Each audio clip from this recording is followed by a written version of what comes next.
Governments all over the world borrow to pay for social services, to pay for education, to pay for infrastructure.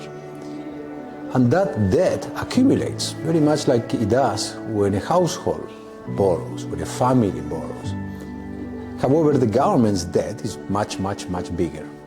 And in the last 10 years, many of these governments have been signaling, telling us that they cannot pay back, that they had trouble getting the money to repay what they borrowed. That idea of borrowing and then having problems is what we call debt sustainability. Can we sustain the debt that we have? Can we continue borrowing responsibly?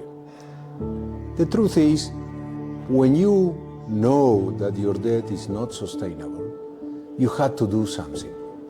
This workshop that we held during this week here at CAREC, and sponsored by the MCDF, the Multilateral Center for Cooperation and Development Finance, the purpose is precisely to talk with government officials.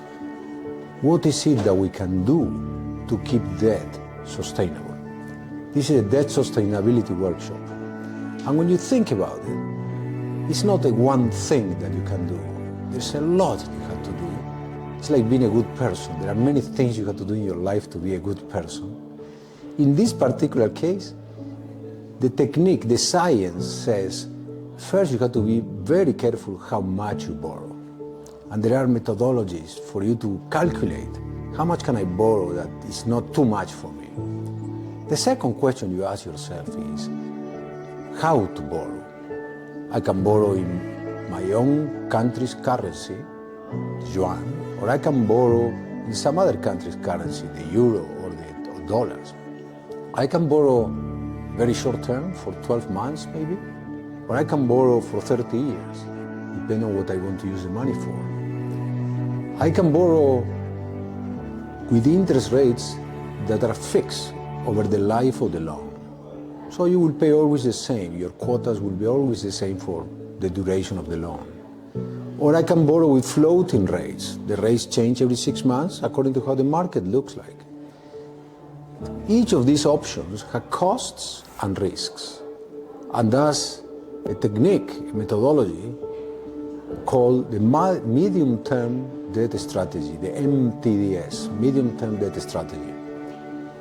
The third question in this reasonable, sensible, responsible way of managing debt, sustainable way, the third question is when to borrow. You know, if you borrow at the beginning of the year, then you will have to have all that cash with you because you won't be able to spend it all together. And that costs, and it requires administration and capacity to not lose that money that you have sitting there in cash. At the same time, if you borrow too close to the day you need the money and you are not able to borrow, you will default, you won't be able to pay on your obligations. So when to borrow within the year is almost an art. You have to be very careful when exactly you borrow, and you have to tell the market so they are prepared to buy your debt, meaning your bonds. Fourth question is, once you are borrowed and you have all this debt piled up on the side, hundreds of loans, maybe dozens of bonds, you just don't sit and forget about it. You are always trying to optimize that debt, to reduce the cost and the risk. That's called liability management. And it's a powerful tool to make sure that you are never surprised and you end up not being able to honor your obligations. The fifth question that we are tackling in this workshop, as you can see, we tackle the whole spectrum, the whole process of borrowing. The fifth question is, well, I can be very responsible with my debt, I be borrowing very carefully, but what happens if there is a natural disaster? If I had to go out and pay for the recovery and reconstruction of an area because it was an earthquake, or there was a hurricane, you are in an island state and suddenly a hurricane destroys your infrastructure, and you will need money at that moment, precisely the moment when people cannot pay taxes because they are not working, they are preoccupied with the natural disaster. Well, there are financial instruments that act as an insurance policy. Very much like you have an insurance in your house or your car, you can have an insurance for the government to cover itself against surprises like natural disasters.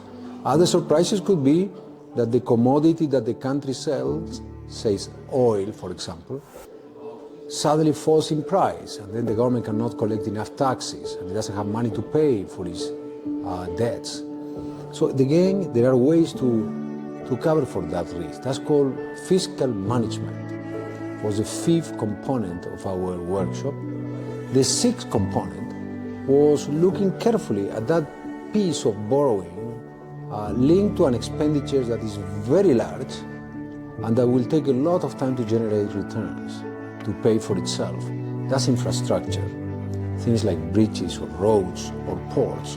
When you borrow for those, of course it takes a lot of money because they are very expensive, and then they take a lot of time to produce for you returns that will allow you to pay your debt back. So one has to be very careful how a government borrows for infrastructure. There are ways to bring the private sector in the picture and say, look, why don't you cover some of this? And then finally, who pays for infrastructure? Is those that use it, the ones that drive through the road? Is those that benefit indirectly from it? The ones that have houses close to the road and those houses go up in price. But there is also the question of which generation pays for it.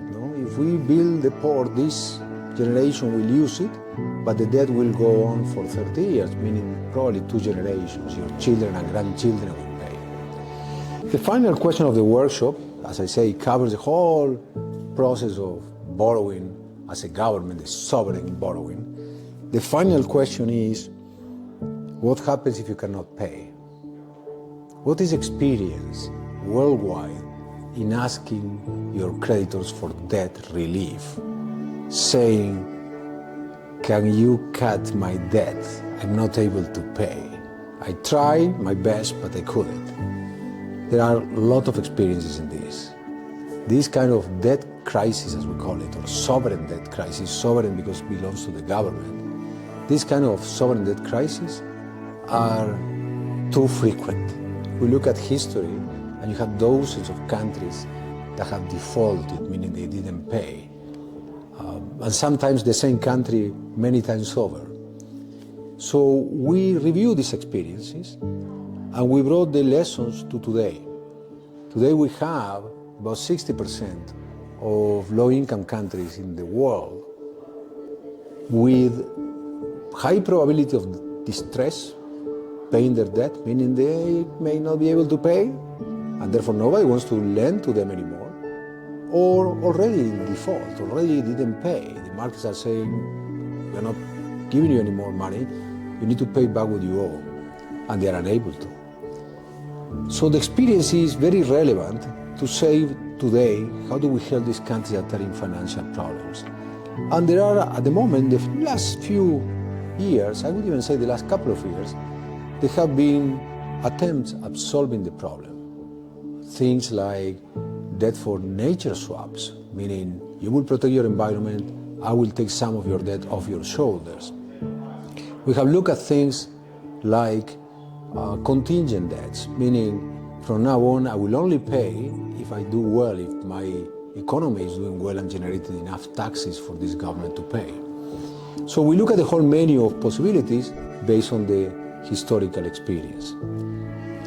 Put it all together, all the way from how much to borrow, how to borrow, when to borrow, what to do with the debt when it's accumulated, the big generator of infrastructure, the big generator of debt, that is infrastructure, and what happens if you default. All those were then wrapped up in this workshop with the idea of how much should you tell your people about this debt? What is the level of transparency that is required? Because after all, they will have to pay back. They are the final debtors because they pay with their taxes. The experience has been fantastic because this workshop here at CAREC, co-sponsored by MCDF, had one other characteristic. Apart from being so thorough, had one other characteristic which I think is unique. I haven't seen it in my almost 35 years in this business, and is It has brought together official borrowers, the governments, and official lenders, the banks, particularly official banks. Why? Because when the lender approaches the borrower, normally looks at the capacity to repay and doesn't go any deeper than that. It's very important that they understand each other's challenges and opportunities. Is this government capable of paying, and if not, why?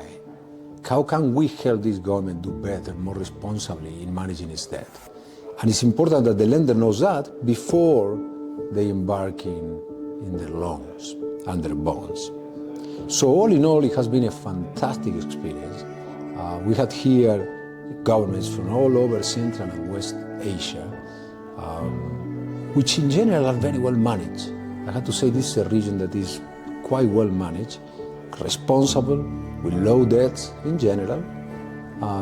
It was fascinating to hear their experiences, their day to day, and I really hope that our team has contributed, at least a little bit, some ideas that could improve and make easier their daily work. Thank you very much.